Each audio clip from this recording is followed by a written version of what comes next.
რაც დარჩა სათქმელი გენიალური ქართველი მუსიკოსისა და კომპოზიტორის ვაჟა აზარაშვილის გარდაცვალების შემდეგ მისი შემოქმედებასა და შემოქმედებისადმი მიძღვნილი პირველი კონცერტი გაიმართა. თბილისის დიდ საკონცერტო დარბაზში გამართული საღამო კომპოზიტორის ცნობილ სიმღერებთან ერთად მისი ცხოვრებისა და შემოქმედების ისტორიებსაც აერთიანებდა.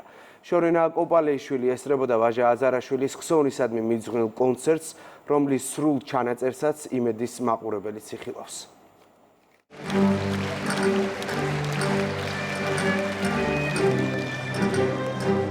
მისი დაუვიწყარი სენტიმენტალური ტანგო ერთგვარ მოსაწვევად იქცა დიდ საკონცერტო დარბაზში შეკრებილი მსმენელისთვის ვაჟა აზარაშვილის მრავალფეროვან მუსიკალურ თავგადასავალში სამოგზაუროდ.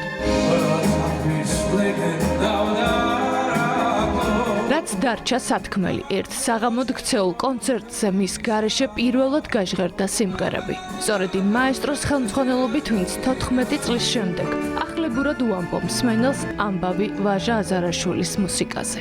აი ასე იწყება ვაჟა აზარაშვილის შემოქმედება დიდ მუსიკაში. თვეები ამ იდეაზე ვფიქრობთ მე და ნიკოლოზი ერთად, რომ გამოგხსლოდა ისეთი საღამო, როგორიც მას ეკადრებოდა. ის იყო ერთ-ერთი ბოლო კლასიკოსი კომპოზიტორი ჩვენს ქართულ ისტორიაში და მინდა რომ მომავალ წელს მისი 90 წლის იუბილე აღვნიშნოთ გრანდიოზულად. გარდა ოპერისა, ყველა ჟანრში ისეთი ხარისხის ნაწარმოებები დატოვა, რომ ერთმანეთზე უკეთესი.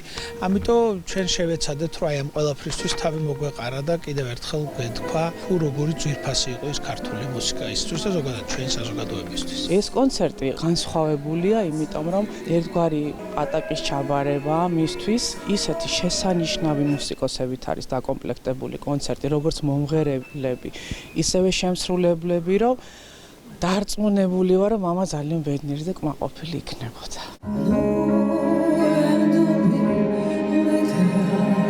სიმღერები, რომლებმაც არაერთი თაობის მსმენელის სიყვარული დაიმსახურა, განსაკუთრებულია მისი შემსრულებლებისთვისაც.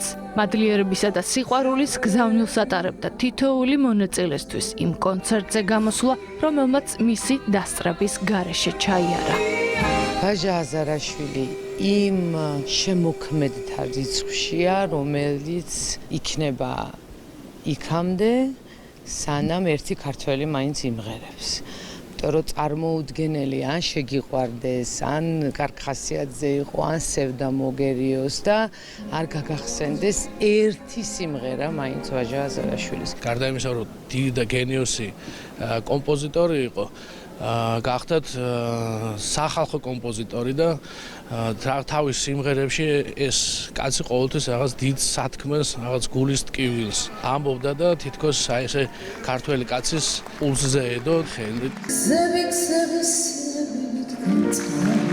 მას მერე რაც ის აღარ არის, რაღაცა პირიქით ეს მადლიერების გზნობა უფრო გამძაფრებული გაქვს და უფრო მადლიერი ხარ იმისთვის, რომ ამხელა მართლა მე ვეძახი ასე განძი დატოვა ჩვენი ქვეყნისთვის.